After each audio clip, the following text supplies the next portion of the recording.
भारत माता की, भारत माता की, भारत माता की।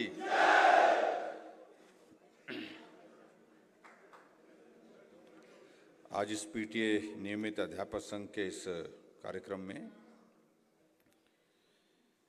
जिनका आपने अभी संबोधन सुना, शिमला के हमारे लोकप्रिय विधायक और हिमाचल प्रदेश सरकार में शहरी विकास मंत्री आदरणीय श्री सुरेश भारद्वाज जी,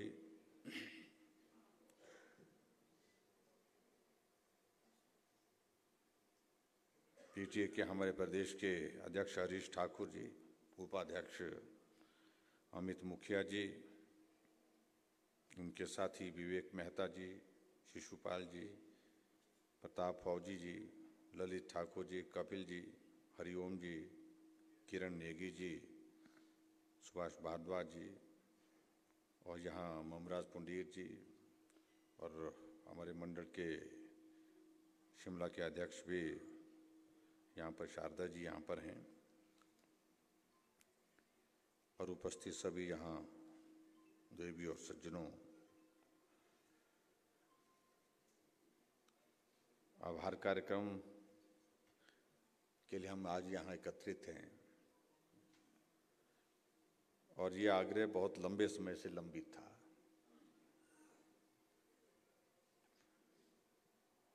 हमने सोचा था कि काम हो गया, एक दो बार बोलेंगे कि हम आपका आभार व्यक्त करना चाहते हैं और उसके बाद फिर बोलेंगे कि अब हो गया, अब क्या करना है। लेकिन आप लोगों ने जिद पकड़ी हुई थी और हरीश जब भी मिलते थे तो बार बार कहते रहते थे कि कार्यक्रम रह गया। हमने कहा क्या कार्यक्रम रह गया, तो हम सब लोग मिलना चाहते थे। हालांकि अलग अलग जगह अलग अलग समय में हमारा मिलना होता रहा, लेकिन सामूहिक रूप से मुझे लगता है कि लंबे अरसे के बाद इस प्रकार से मिलना आज हुआ है। और आज आप लोगों ने ये कार्यक्रम यहाँ जो रखा है आभार का, उसके लिए मैं भी आभार व्यक्त करता हूँ।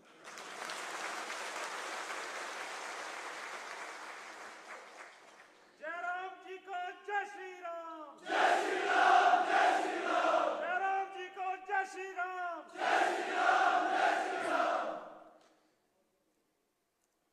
मैं भारद्वाज जी को कह रहा था कि आजकल लोग बहुत टेक्निकल हो गए हैं।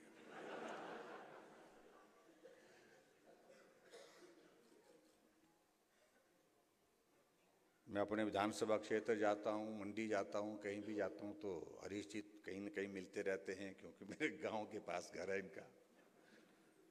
गांव जाते हैं तो भी मिलते हैं।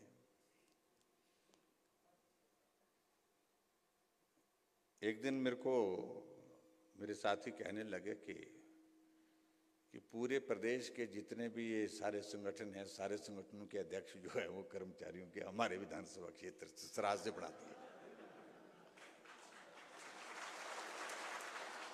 और मैं भी इस बात को लेकर के थोड़ा कई बार पूछता था इन सबको। चिट्ठी आ जाती थी, लेटर पैड आ जाता था, ये इसका अध्यक्ष बन गया, वो उसका अध्यक्ष बन गया, वो उसका अध्यक्ष बन गया। मैंने कहा भाई ये सराज में क्यों बना रहे हैं आप लोग। फिर मालूम पड़ा कि ऐसा रिवाज रहा है। रिवाज की बात फिर आती है बात में। और स्वाभाविक रूप से मुझे लगता है कि इसके पीछे एक मंशा ये भी रहती होगी कि जहां सहजता से बात कही जा सकती है, पहुंचाई जा सकती है, तो वो करना चाहिए।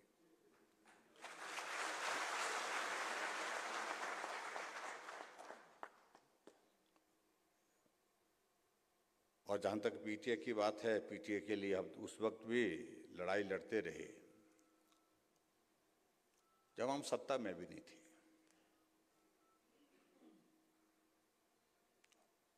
हालांकि कई बार हमारी पार्टी में भी ऐसे विचार आते थे, क्योंकि सभी के क्षेत्र की परिस्थिति एक जैसी नहीं है।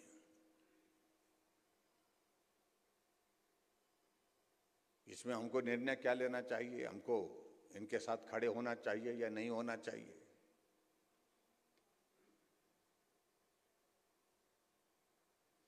लेकिन हमारा इनके साथ आप लोगों के साथ खड़े होने की वजह सबसे बड़ी बात तो यही है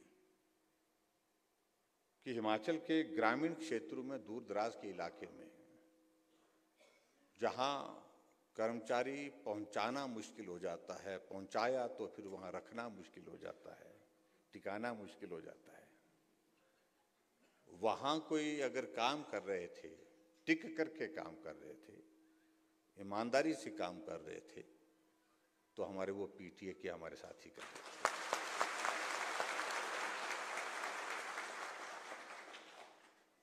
इसलिए कभी मन में भाव था कि कभी हो, क्योंकि मेरे विधानसभा क्षेत्र के अधिकांश स्कूल जो है वो पीटीए के माध्यम से चल रहे थे, एसएमसी के माध्यम से बाद में चल रहे थे कुछ जगह। तो ऐसे हालात में हमने इस बात को लेकर के तय किया कि जो लोग ऐसी विकट परिस्थितियों में काम कर रहे हैं, जब भविष्य के सामने एक बहुत बड़ा प्रश्न चिन्ह है, कल मालूम नहीं क्या होगा, ये निश्चित नहीं था, लेकिन फिर भी एक मकसद के साथ लगे हैं कि हमें काम करना है और कल हमारा भविष्य सुरक्षित होगा, इस उम्मीद के साथ आप लोग लगे हुए थे। और इसलिए फिर मैंने इस बात को सोचा, कई वर्षों से आप काम कर रहे हैं तो मानवीय दृष्टिकोण यही बनता है कि आपके भविष्य के बारे में, आपके बच्चों के भविष्य के बारे में भी हम सबका सोचना, ये हमारा दायित्व बनता है। मैंने एक बार नहीं, अनेकों बार देखा मैंने, छोटे छोटे बच्चों को भी गोद में लेकर के अपनी बात को कहने के लिए हमारे पीटीए के कर्मचारी हमारे पास प्रस्तुत होते थे।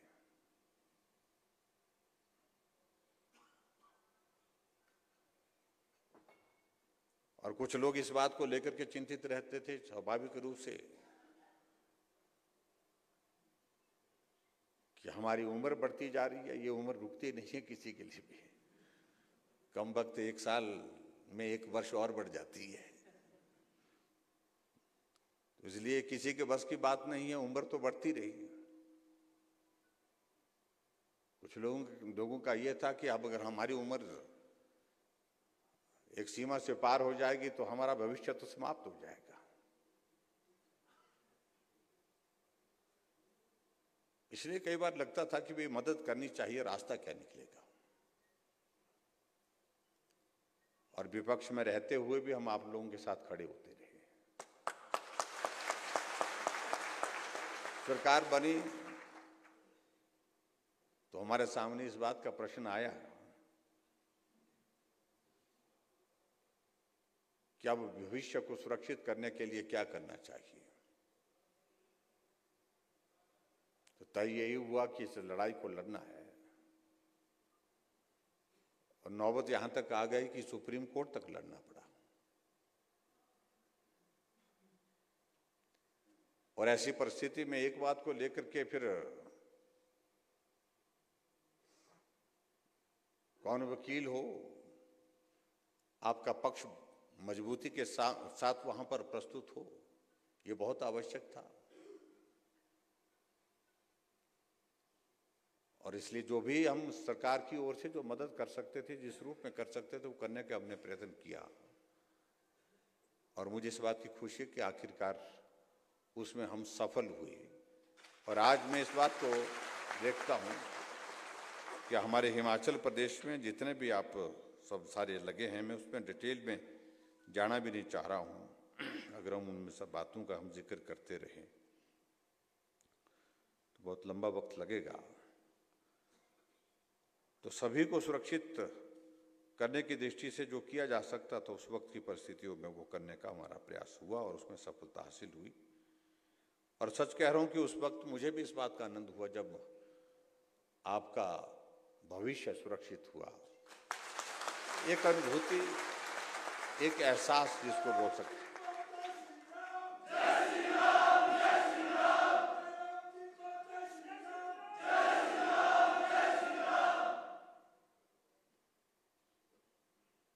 एक एहसास इस बात का कि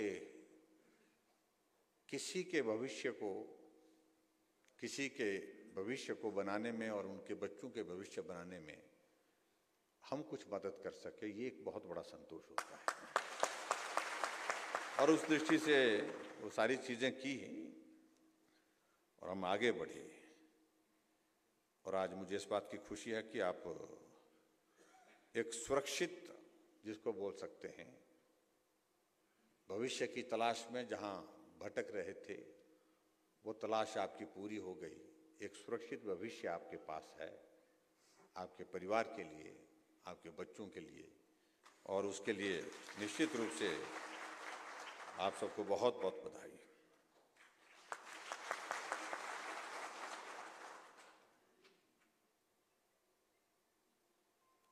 और उस वक्त के इस निर्णय से लगभग 6,500 के लगभग पीटीए,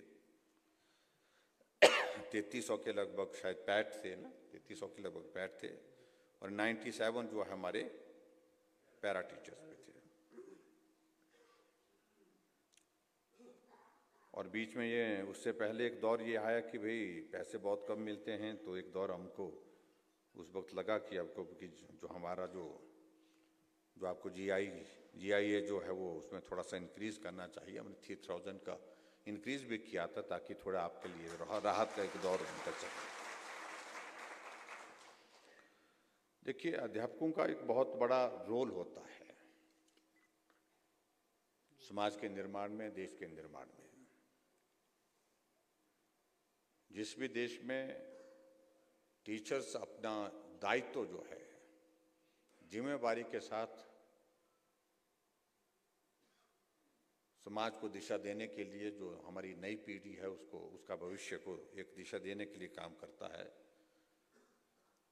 उस देश का भविष्य निश्चित रूप से सुरक्षित होता है और उस देश का भविष्य उज्जवल होता है। और उस दृष्टि से मैं कह सकता हूं कि अगर आजकल के दौर में हम देखें, भारत में पिछले कई वर्षों से, जब से आदरणीय प्रधानमंत्री नरेंद्र मोदी जी देश के प्रधानमंत्री बने हैं, हर क्षेत्र में सुधार हुआ है, हर क्षेत्र में कह सकता हूं मैं। और शिक्षा के क्षेत्र में तो उनका बहुत बड़ा फोकस रहता है और हमेशा इसी बात को लेकर के कि हमारे आने वाली जनरेशन और बेहतर करे, हमसे बेहतर करे, क्योंकि हमको वो अपॉर्चुनिटीज नहीं मिल पाई थी। लेकिन हमारी जनरेशन को जो अपॉर्चुनिटीज मिली उसका सदुपयोग करके वो आगे बढ़े और अपना भविष्य भी और देश का भविष्य बनाने में जो है वो कंट्रीब्यूट करे, अपना योगदान दे सके। उस दृष्टि से आप सब लोग लगे हैं, मैं आप सबको शुभकामनाएं देता हूं। लेकिन ये भी बात सत्य होती है कि कुछ चीजें इस प्रकार की रहती हैं कि वक्त निकलने के साथ बदलती भी है।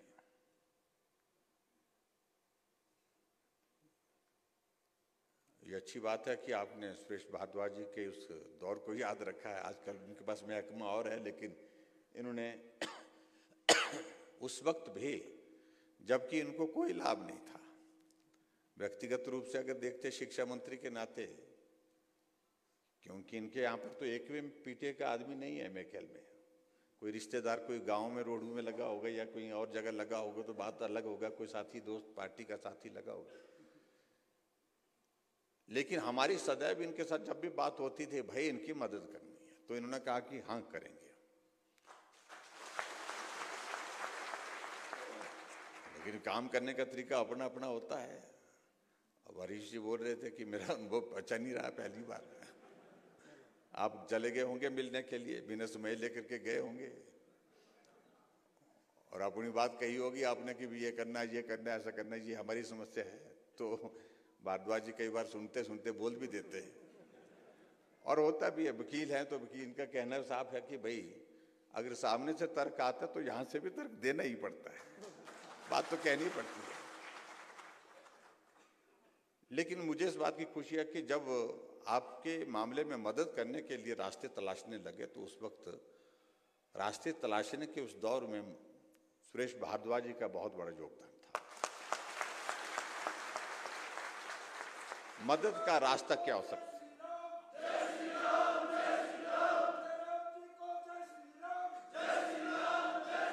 पहली बात तो ये थी कि मंशा हमारी साफ थी, आपकी मदद हो।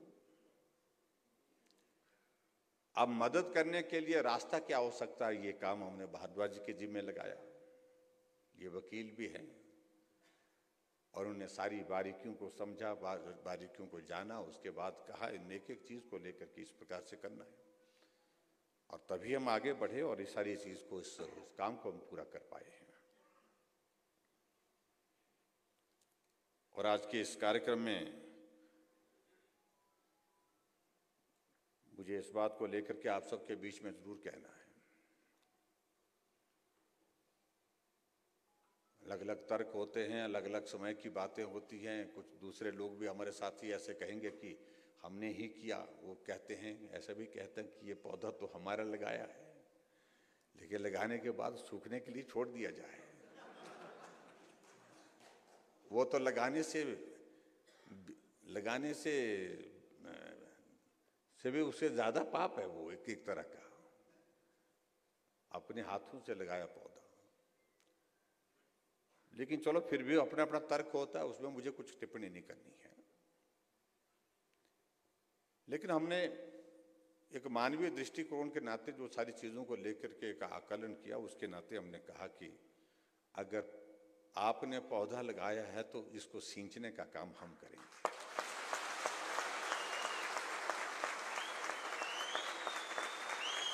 और हमने किया भी।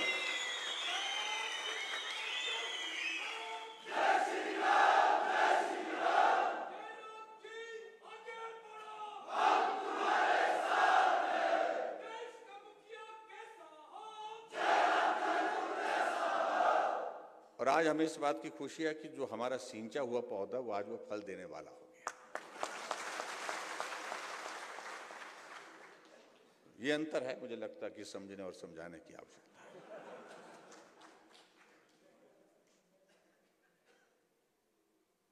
बाकी सारी बातें होती रहेंगी। मेरा भी बैठकों का क्रम बहुत लंबा चौड़ा है, रात तक मुझे निकलना पड़ेगा। आप सबके दर्शन करने का मौका मिला। आप लोगों ने कहा कि मांग कोई नहीं है, इसके लिए मैं आपका धन्यवाद करता हूँ। आपका बहुत बहुत आभार।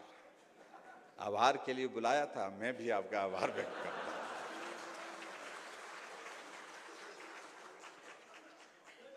और ना आभार का भार आपके ऊपर, ना आभार का भार हमारे ऊपर। ये अच्छा है। लेकिन अंत में इन्होंने एक बात कही कि मांग नहीं कर रहा हूं, लेकिन जो बात कही है, हमने पहले भी एक ही बात कही कि भाई हम रास्ता तलाशेंगे समाधान का। और जो आप लोगों ने बात कही है, और जब लगाने की बात आई तो उस वक्त नोटिफिकेशन हुई तो वो रिट्रोस्पेक्टिव इफेक्ट से नहीं हुई, वो प्रोस्पेक्टिव इफेक्ट से हुई। और उस वक्त आप लोगों ने कहा कोई बात नहीं, हो गया, ठीक है, हो गया, बहुत अच्छा है। मुझे अच्छी तरह से याद है, उस वक्त आप लोगों को लगा कि भाई एक बार हाथ में लग जाना चाहिए जरा, बाकी बाद में देखेंगे। आज कैबिनेट में हम चर्चा कर रहे थे, हमारे कुछ साथियों ने, कर्मचारियों ने कहा पहले पदनाम के लिए लड़े, अब आकर के बोलते कि बदलाव भी चाहिए। तो स्वाभाविक, उनका बुरा नहीं, ऐसा नहीं है कि उन्होंने गलत मांग की है। ये स्वाभाविक रूप से एक टेक्निकल टर्म्स होती हैं, कुछ चीजें टेक्निकल चीजें होती हैं। पहले ये कर लेते हैं, फिर उसके बाद देखेंगे भाई।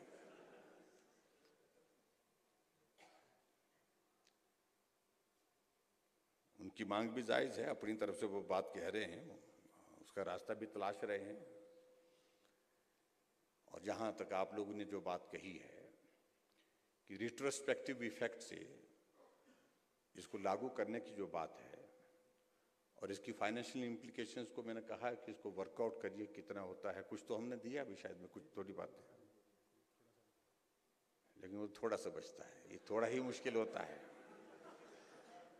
और कई बार क्या हो जाता है कि भाई थोड़ा सा वो करते करते फिर सारी चीजें फिर से खुल जाती हैं। अभी मैं कर्मचारियों के कार्यक्रम में था, कुल्लू में था, कांगड़ा में था, मंडी में था, खूब कार्यक्रम हुए। तो मैंने कर्मचारियों को पूछा कि भाई यहाँ कोई आदमी ऐसा भी है जिसके साथ कोई विसंगति नहीं है कि हर आदमी आता है बेचारा कर्मचारी।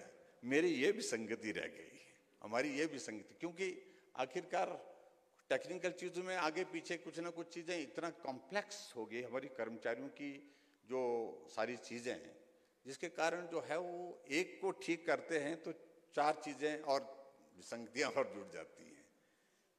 तो हमने उनको बोला, मैंने कहा कि भाई एक विसंगति होती तो हम दूर करते हैं, लेकिन एक विसंगति को ठीक करते करते जब और 4, 6, 10 और जुड़ जाती तो बहुत मुश्किल काम हो जाती है। इसका रास्ता निकालो, आप ही रास्ता बताओ कि एक विसंगति को ठीक करते करते सबकी विसंगति ठीक हो जाए, ऐसा कैसे हो सकता है?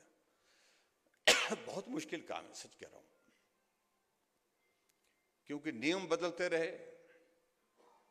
और नियम हमने अभी अधिकारियों को बोला भी इस बात को लेकर के कि प्रोविजंस ऐसे होने चाहिए। अभी देखिए हमारी बहुत सारी हमारी जो अपॉइंटमेंट्स जो है वो कोर्ट में फंस जाती हैं, छोटी छोटी बातों पर, छोटी छोटी टेक्निकल चीजों पर, और फिर उसके बाद महीनों नहीं वर्षों लग जाते हैं, और जिसमें समय भी व्यर्थ होता है, पैसा भी व्यर्थ होता है, और जिसको न्याय की उम्मीद होती है उसको न्याय में भी विलंब होता है।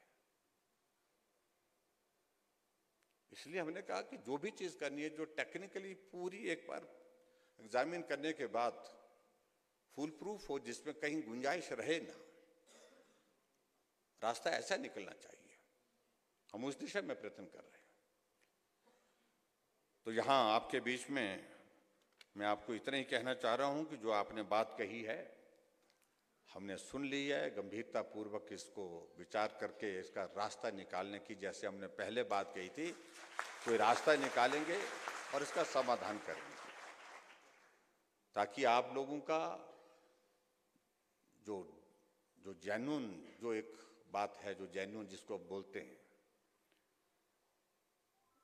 उसकी हम भरपाई कर सकें, उस दृष्टि से हम प्रयत्न करेंगे। ये मैं आपके बीच में कहना चाहता हूँ। ये मैंने फाइनेंस सेक्रेटरी को बोला है कि इसको एग्जामिन करके इसको जो है मुझे इसकी पूरी डिटेल्स दीजिए, फाइनेंशियल इम्प्लीकेशंस क्या आती हैं, और उसमें नोशनल का भी विषय साथ साथ में उनको बोला कि भी इसमें किस प्रकार से किया जा सकता है इसका, और उसके साथ साथ में क्या इसके ये करने से क्या इसकी इम्प्लीकेशन किसी दूसरे इसमें तो नहीं आती है।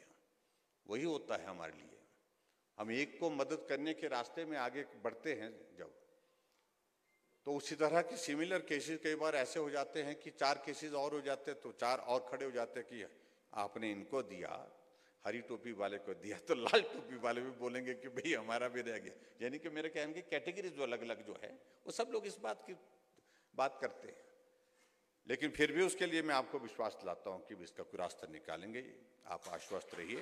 ये मैं कहता हूं। अब बात आगे की रहती है, आपका भविष्य तो उज्जवल है और उसके लिए आप सबको शुभकामनाएं। और उसके साथ साथ में ये भी मैं कहना चाहता हूं कि जहां हम आजकल एक बात का जिक्र कर रहे हैं कि रिवाज बदलने की, जब साथ चलने की बात हो रही है, साथी बनकर के सहयोगी बनने की बात हो रही है, तो साथ एक तरफा नहीं, वो दोनों तरफ का होना चाहिए।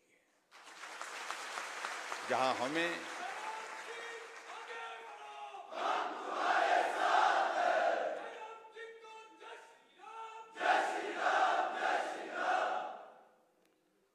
और जहां हमें आपके साथ की जरूरत हो वहां आपका साथ हमें मिले, और जहां आपको हमारे साथ की जरूरत हो तो हम खड़े हैं भाई। तो इसलिए इस तरह से साथ निभाएंगे। और मैं हमेशा इस बात को कहता हूं कि लंबे समय के साथी बनकर के चले, और लंबे समय के साथी बनकर के आपका भविष्य भी अच्छा हो, आपको कठिनाई हो वहां हम खड़े हों, जहां हमें कठिनाई हो तो आप खड़े हों, तो उसी को साथी कहते हैं। और उस दृष्टि से मेरा आप सबसे यही निवेदन है कि आप मिलकर के चलिए। और आप सबके आज के इस कार्यक्रम के आयोजन के लिए मैं आप सबका एक बार धन्यवाद करता हूं। आने वाले समय में कुछ दिनों के बाद मॉडल कोड ऑफ कंडक्ट लग जाएगा, हमारा मिलना मुश्किल होगा। मुश्किल तो मतलब ऐसा तो नहीं, मिलते तो रहेंगे, लेकिन ऐसी बातें करने का अवसर ज़्यादा नहीं हो पाएगा। लेकिन हमने अपनी बातों को, अपनी भावनाओं को आज व्यक्त करके रखा आपके सामने। और हिमाचल में निश्चित रूप से सत्ता फिर भाजपा की बनेगी, सरकार भाजपा की बनेगी, कोई ताकत नहीं रोक सकती।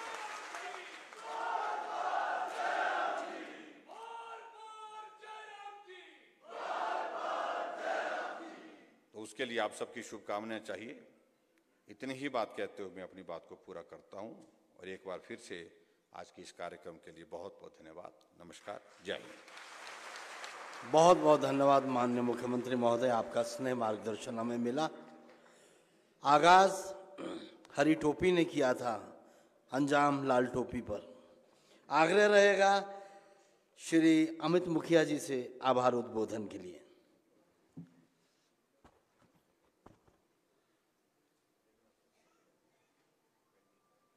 7,000 पीटीए शिक्षकों के परिवारों की भाग्य रेखा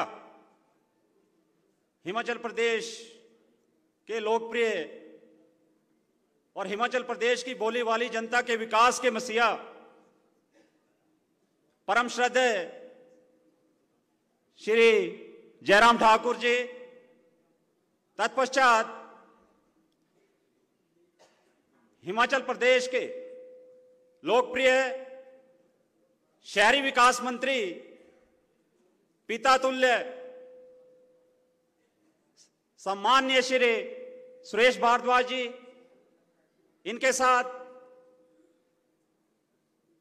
में आए शिक्षक महासंघ के प्रांत महामंत्री डॉक्टर मामराज पुंडीर जी, शिमला भाजपा मंडल अध्यक्ष शारदा जी,